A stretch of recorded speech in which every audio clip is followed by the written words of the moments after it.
Кашандыр бир мезгилде акылман карыя жашаптыр. Анын 3 уулу болгон экен. Акылман карыя балдарын бапестеп, эрезеге жеткизип, чоңойтуп, күндөрдүн бир күнүндө балдары чоңойгондо балдарым, келгиле, кана чоңойдуңар. Эми кандай деген оюңар бар? Дегенде биринчи уулу айткан экен. Мен жер кыдырып алтын табам, акча табам деген экен. Анда экинчи уулу. Мен болсо чет өлкөгө барып, байдын окатын кылып акча табам деген экен. Суранам деп. Анда үчүнчү уулу. Мен эч жака барбайм. Ушул өзүмдүн жеримде жүрүп эле байлардын акчасын тоноп, уурулук менен кылам деген экен. Ошондо карыя отуруп аябай капа болуп, нааразы болуп балдарына, балдарым, жок, алтынды, акчаны башка жерден издебегиле, өзүңөрдүн эле жериңерден издегиле, жерди казгыла, алтын табасыңар деген экен. Ошондо атасынын кебин угуп, балдар жерди казып киришет. Алтын жок. Кайра атасына келип, атаке, алтын таппадык го. Балдарым, жерди казсаңар, ошондо алтын чыгат, эгин эккиле дегенде балдар атасынын кебин угуп, карынын сөзүн кеп эп көрүшүп балдар жер казып эгин айдап киришет. Кудай жалгап ошол жылды жан чачындуу болуп, балдардын эккен эгиндери баш көтөрө албай байлашат. Эгиндери көп болуп, ошондо сүйүнгөндө атасы айткан экен, мына балдарым, эми эгиниңерди чапкыла, унталкан салдырып, өзүңөр ашкан оокатыңардын баарын соода кылгыла, андан ашкан оокатыңарды, байлыктарыңарды, акча тыйынтыпыңарды кембагалдарга, жесир жетимдерге, бечараларга кайрылыш кыла деген экен. Мына эдемгегин жер жебейт деген ушул. Жамгыр менен бата көгөрөт. Жамгыр менен эл көгөрөт. Жан чачы менен жер көгөрөт дегендей, атанын сөзүн уккан балдар ошондон ушул күнгө чейин бактылуу өмүр сүрүшкөн экен. Карынын сөзүн капка салып болушкан турбайбы балдар? Ошондон Ата сөзү, акылдын көзү деген ушул да. ушул турбайбы? Карысы бардын ырысы бар деген дагы ушундай немеден келип чыкканда. Биздин кыргыз эли карыларды урматтаган жагынан улууга урмат, чоң зат деп чыгарбайт да. Улууларды сыйлап, Туура, азыр балдар баары эле ошондой эмес экен. Кээде ата энесин капа кылып койгон балдар бар экен. Ошондо айтышат го. Карыган кезде каш айтып бир күн, карабай кеткен балдардан сакта деген сөз калган турбайбы? Ата энени сыйлаш керек, карыныңызды аябай катуу сыйлаш керек. Ошондо агарып бала, көгөрүп, эрезеге жетип, эл баккан балдар болот. Эл баккан уул болот деген сөз бар эмес. Туура айтасыз. Азыр ошондой жаштар чыгып атпайбы? Ата энесин барктабаган, сыйлабаган, тилин албай, эки жака таштап кетишип, көп эле карылар ушундай болуп атпайбы? Бирок биздин кыргыз элинде ал деле көп жок, башка элдерде болсо керек. Менин да бир чоң энем айткан бир жомогум эсимде, ошону айтып берейин. Айтып, кана угалык, эшитип көрөлү. Илгери бир заманда бир хан болуптур. Ал хан аябай канкор, аябай каардуу хан болуп элди башкарат экен. Анан кийин эле 50-дөн ашкандарды эле кары адамсың, карылар деп туруп эле бир дөбөк алып барып өлтүртүп койчу экен.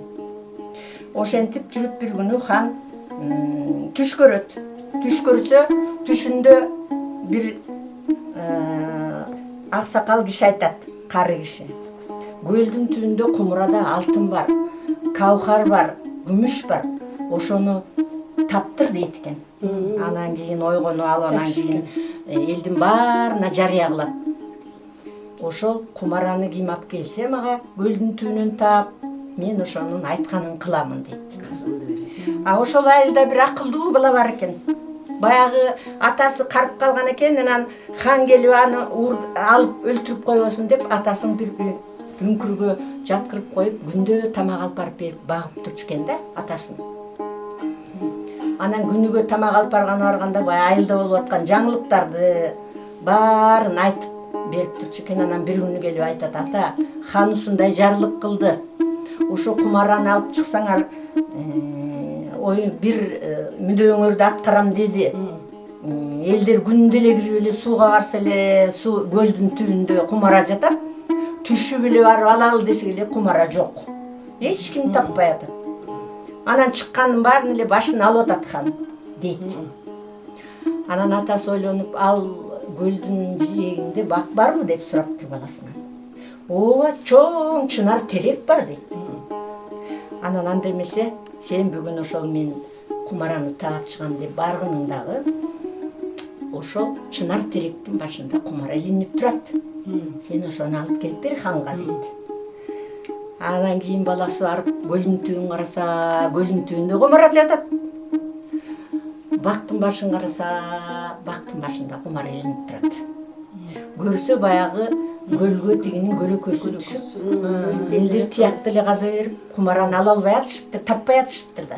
Анан бала барып анан кийин чынар теректин башынан кумараны түшүрүп, алтын күмүштүн баарын төгүп, ханга берип, анан хан сүйүнүп, эми айтчы, эмне каалаганың бар? Айтканым бар эле дейт. Анан ошондо айтыптыр: ушу атамды өлтүрбөй коюңузчу, менин атам бар эле кары киши дептир. Анан кийин ушул атам айтып, ушул акылды мен ушул алтынды таап келдим дейт. Анан ошондо хан ыраазы болуп, карысы бардын ырысы бар деген ушул турбайбы? Карынын сөзүн капка сал деген дагы ушул турбайбы? Карыларды кой, мен мындан кийин сыйлайын деп анан кийин карылардын баарын өзүнүн жете керегине алып вазир кылып, алардан акыл сурап, алардан тиги ойлорун угуп, ушинтип жакшынакай болуп элди башкарып жашап калыптыр. Жакшы жок экен. Жакшы. Акылын карабайсыңар, баланын акылдуусун карабайсыңарбы? Анан ошо жомоктогудай эле биздин кыргыз эли илгертеден бери эле биз ата энени сыйлайбыз да. Бизде баягы чанда эле бир көрүнүш болбосо, жакшы балдарыбыз өсүп келатат азыр. Жакшы жаштарыбыз өсүп келатат. Алар карыларды сыйлабайт деп эч убакта айта албайбыз. Ошо силерде бар болгула, өлкөбүздө төрдүн көркү болуп эле жүрө бергиле. Биз силерден насаат алып, мына жакшы кеңештерди алып турабыз. Рахмат, бар болгула. Айтканыңыз келсин. Ушу баарыбыздын атыбыздан эми биздин кыргыз элинин карыларын куттуктайлы кыздар, карыларыбыз бар болсун, өлкөбүздө тынчтык болсун. Момундай аламаттан баарыбыз аман эсен чыгып кетели. Келе жаткан жаңы жылды жакшы тозолу, карылар такай төрдүн көркү болуп, төрдө сый урмат менен жүрүшсүн, Айтканыңыз келсин. Бул адам баласынын баардык учуру өз шартына жараша өрттүү болот да. Жаштык өз мезгили менен, балалык өз мезгили менен. Анан карылык десе эле ушу улгайып калды, эч нерсеге жарабайт, булардын өмүрү көрксүз деген бул аябай катуу жаңылыштык. Карылыктын өзүнө ылайыктуу, өзүнө шарттуу сонун жагдайлары бар. Ошону биздин көз өтүп кеткен Батина Белекова деген акыныбыз сону чагылдырган. Ошол карылык деген ырын бүтүндөй кары адамдарды куттуктап, ырдап коеюн, кыздар? Мейли, угалы.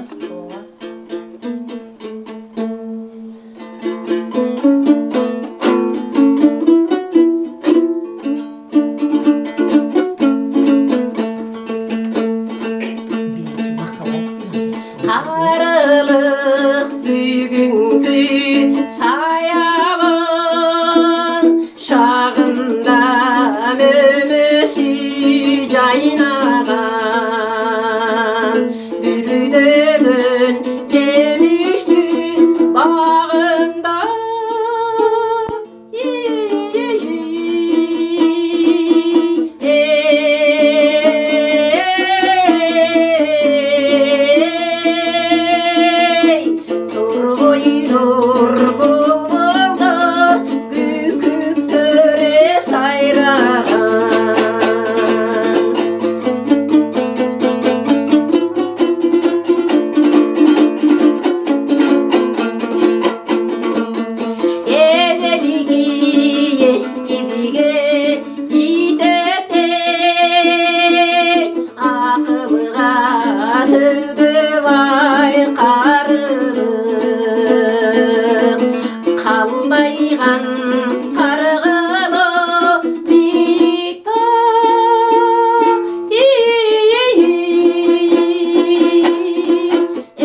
жазган экенбиз аябай Жакшы. жазган экен. Эженин жакшылары.